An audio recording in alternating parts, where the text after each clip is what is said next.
Friend, আজকের ভিডিওটা একটু অন্যরকম। আজকে আমাদের এই পুচকু চলে যাবে তার নিজের বাড়ি, আর সেজন্য আজকে যেমতে এসেছিলাম। এখানে কিছু খাওয়া দাওয়া হলো, আর দিদি শ্বশুরবাড়ি থেকে কিছু মানুষ এসেছিলো। তারপরেই বিকেলবেলায় দিদিকে নিয়ে চলে যাবে। তো তারপরে পুচকুকে আমি সাজিয়ে দিই সুন্দরভাবে, আর বিকেলবেলা হয়ে যায়। বিকেলবেলাতে নিয়ে আমি পুচকুকে ঘুরছিলাম একটু রাস্তায়, আর পুচকু এদিকে সুন্দর করে সেজেও নিয়েছিল। আমি ওকে সাজিয়ে দিয়েছিলাম, ও আমার কাছে থাকতে খুব ভালোবাসে।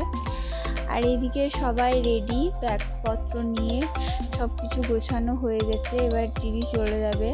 আর যাওয়ার সময় দিদি খুব কাঁদছিল, শুধু দিদি না সবাই কাঁদছিল, শুধু আমি বাদে।